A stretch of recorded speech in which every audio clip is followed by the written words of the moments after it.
iMedia is always special because I think it attracts the best of marketers, the best of digital leaders who are doing cutting edge work in their categories to come network with each other, understand and share each other's problems. It's more like a family and friends where everybody is very open and very candid about the challenges that they face and they're seeking answers. The problem with let's say single day conference or even a city based conference is everyone is busy with their own work. They're not fully there. They're there, but they might be on their phones, or they might still be attending meetings or going out of the conference, going back to the office and again coming back. But no one is fully there, mentally there. So iMedia actually helps people being there. It's like people are just networking and just being friendly, not even selling to each other. And selling happens when you don't sell. In addition to that, the evenings are always like wonderful, poolside parties, etc. So business with pleasure ensures that networking is optimum. And the sharing of knowledge was immense. There are very few convocations which I see wherein the sharing is so fluid. This was one of them. You know, you have to keep yourself abreast of what is happening. Each one of us have very busy schedules.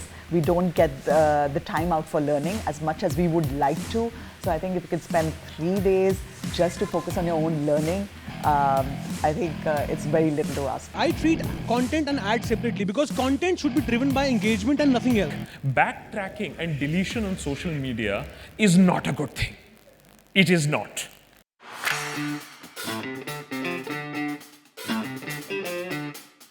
So I think iMedia has kind of evolved in the sense of many things from what it was, maybe for example, when it started off life and what it is now. And I see a lot of change more from, I think, what iMedia is doing to be in tandem with time.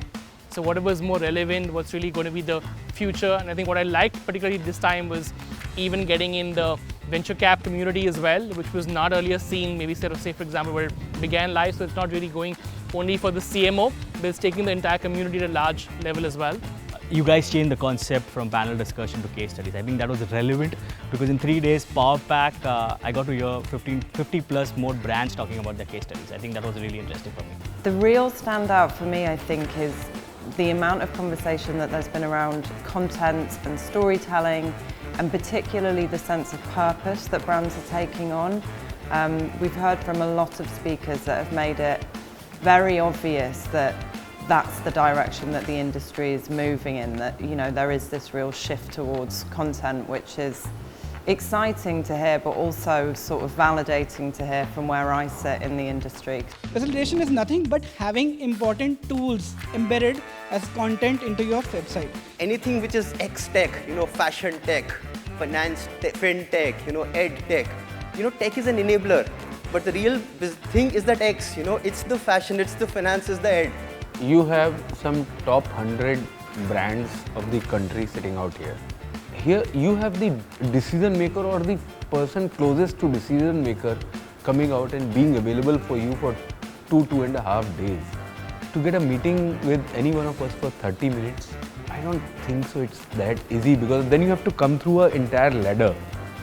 Whereas here you get to see the decision maker, and if you are not present there, it's a loss for both of us. And at the end of the day, I think that's what matters, right? It's not classroom. It breaks the entire system of conventional learning. But you meet some amazing people who are doing amazing stuff. I think that's the bottom line.